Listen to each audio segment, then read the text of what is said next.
Hello and welcome back to Shock's Talks. I'm Shakti, and on this channel I'm exploring anomalous phenomena from as many angles as possible. I'm using this channel as motivation for myself to show up every week or every couple of weeks to have a little bit of time set aside in my life to think about this topic that is very important to me and very important to a lot of people in this world.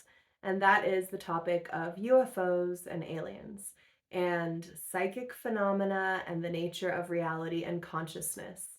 And all of these things kind of weave together under the umbrella of anomalous phenomena. So it's a tangled web and it's very hard to tell exactly what's going on. And that reminds me of a story, and I'm not sure if it's a story I've told on this channel before, but forgive me if I have. It's the old story of the blind men and the elephant. So if you could imagine, there's a giant elephant in the middle of the room, and let's just say there are four blind men who are set forth to describe this elephant. Each one goes up to it one at a time. The first man puts his hand on the elephant's leg, and that leg feels like a big tree trunk, and he describes it as such. The second man goes up and touches the tail, and he says, "This thing, this elephant, is like a rope with a tassel at the end." The other man goes up and touches the ear and says, "This thing is like a big flap, and it's very thin and a little bit leathery feeling." And another man touches the trunk and says, "This thing is like a hose, and it's flying around, and it seems to be articulating in ways, and there's a little opening at the end of it." And they each give their report, and they're all telling the truth, and none of them are accurately describing the entire thing. But when you put the information together, you have an elephant. So I feel like when it comes to this strange stuff, we're all trying to put together these pieces, these tidbits of information, and this information is coming together in the form of testimonials by witnesses who have seen things in the sky or beings on the earth or in their dreams or in their visions. We have abduction reports. We have pilots who have seen things on their radar. We have reports coming in from nuclear test sites. We have memos that have been recovered through the Freedom of Information Act that point to secret programs and cover-ups. We have historians piecing together data and making some type of analysis that points to alien activity.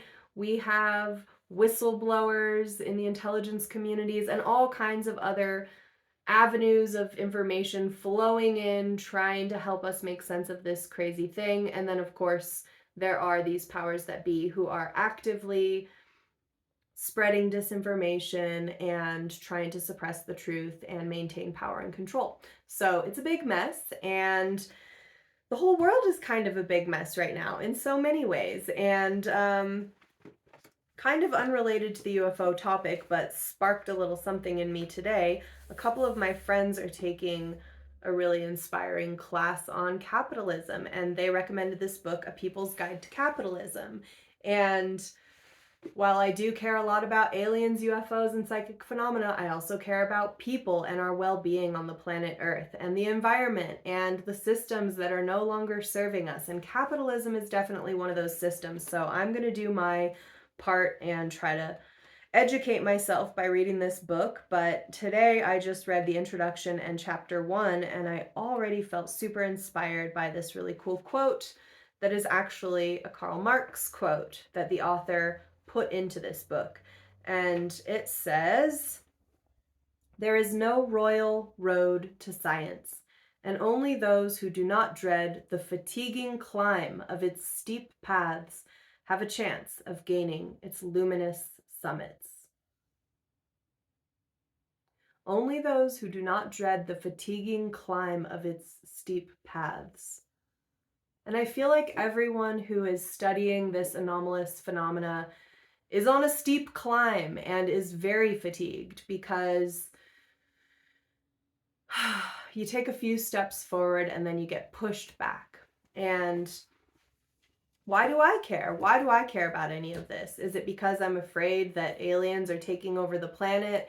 Is it because I am trying to make sense of technology through the lens of crash retrieval programs? Well, yeah, kind of. Not really. I have my own personal experiences that have caused me to care about this and have caused me to be very interested in it. And so many people who get thrust into the anomalous unknown end up going down a path of research and study if they have their wits about them and the resources to be able to do so. So hopefully by making this channel, I am connecting to others out there in a meaningful way. And even if I'm just one tiny drop in the bucket, I hope that I'm helping to fill up the bucket of power that will uncover the truth and allow us all to move forward in reality with more clarity and more understanding of what all of this stuff is about. I'm just motivated. I care about it. And that's why I'm doing this. And even though sometimes, people really like to laugh at this topic and it feels really funny. And I feel like when people are like, oh, you love aliens, they just think that they have a whole picture in their mind of what that's about. So I just wanted to take a moment to say that this is really serious to me and I care a lot about it. And it's in my heart and mind. So it's something that I hope to be involved with in whatever ways I can be that are beneficial to the good of all and are helping to uncover the truth. Right now, I'm just learning a lot and I'm using this channel, like I said, as motivation to keep myself on a path of learning. But I hope that one day this leads to other opportunities and I can serve in some way. And maybe someone will find me and say, cool, I'll put you to work. Here you go. Join this cause. Come work with me. Come be my research assistant or help me do whatever. Like, I really do hope that that happens one day. And maybe I'll make some interesting connections at this UFO show that's coming up. I'm going to be a part of a group show showing one of my paintings that you've seen in the background of this channel a lot. I'm not selling the painting, but I am going to sell some stickers and I'm going to give away some postcards that will promote this channel so that I can make those interesting connections, hopefully.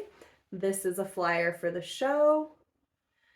UFO sightings, visions, and the unexplained. It's happening at Philspace Gallery, Santa Fe, New Mexico, starting on May 3rd, and it'll go through June 14th, 2024.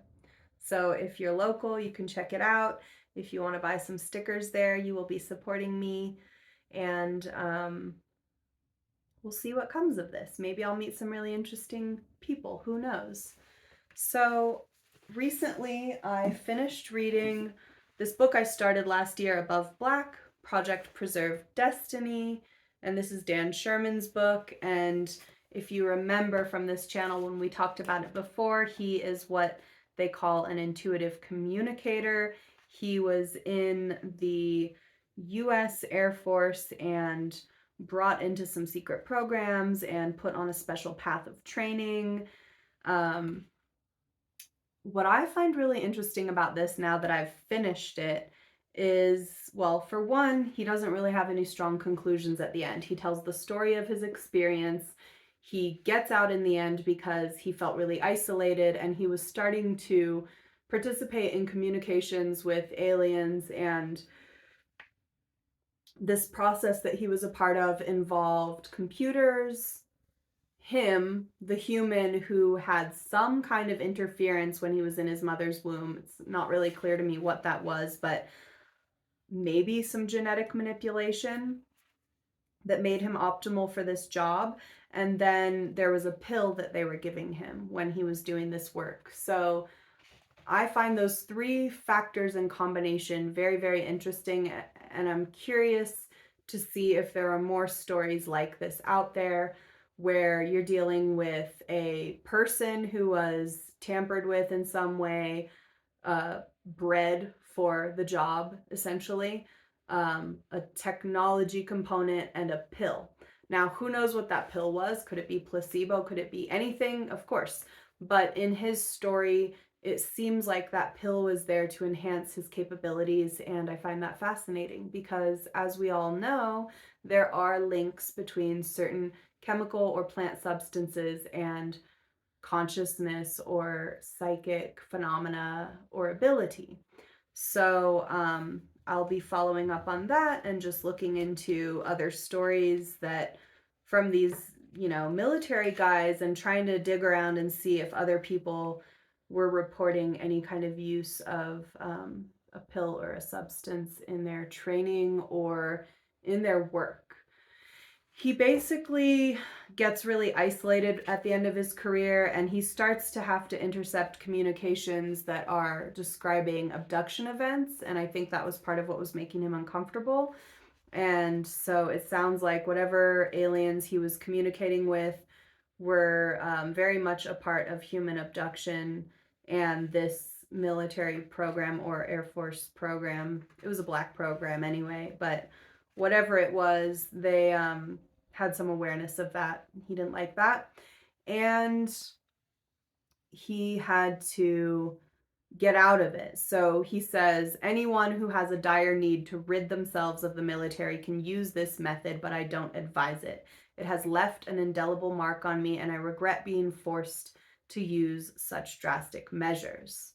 However, I knew this was the only method I could use that would completely shut out the authority of my PPD chain of command. Indeed, upon turning in the paperwork that eventually led to my discharge, I immediately stopped receiving comms, and I was never contacted by anyone in the PPD chain of command again.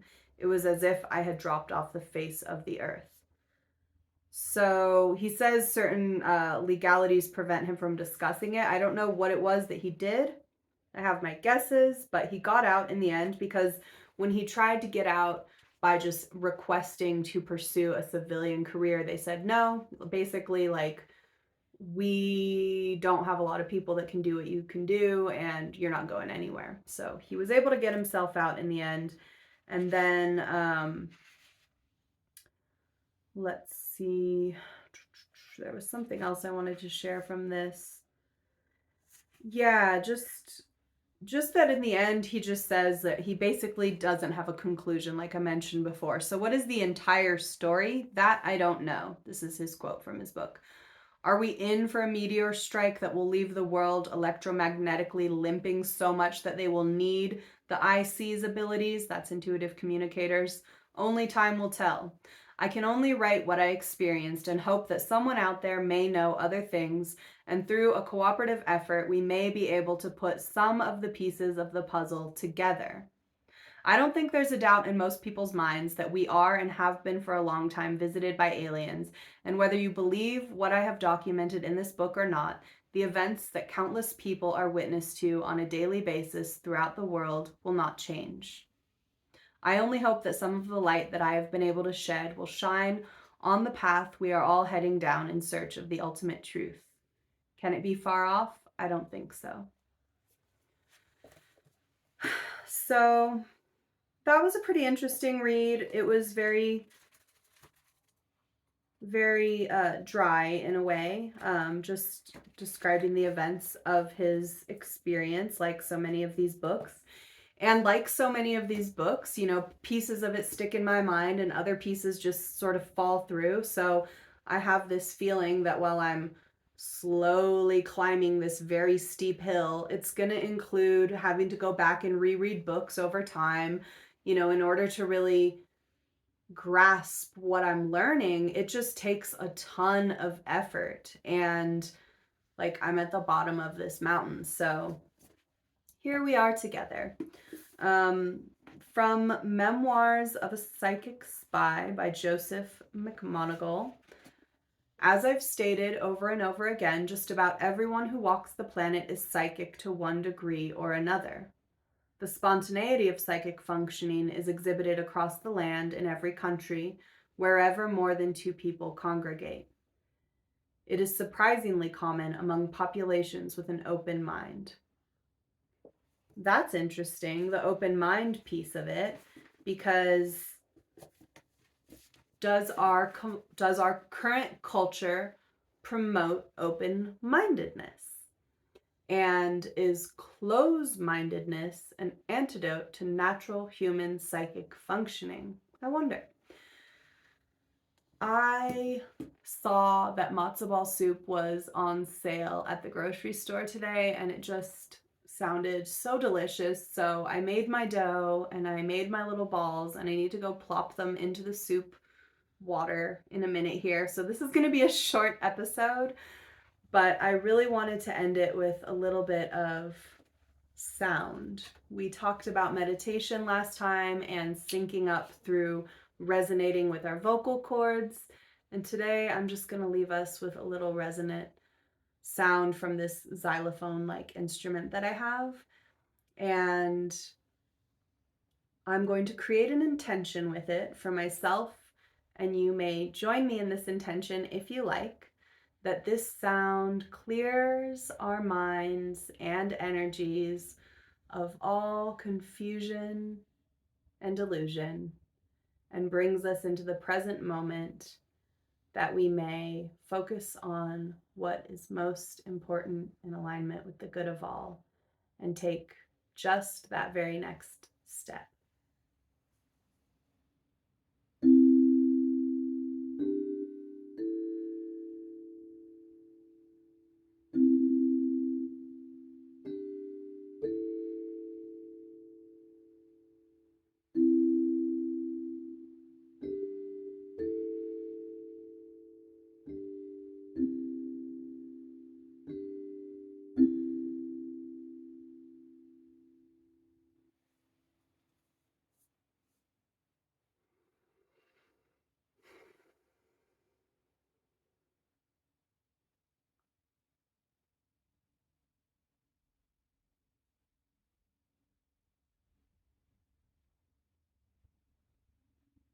Thank you so much for taking the time to listen and be with me. Please add anything you like to the comments, and I'll see you next time on Shak's Talk.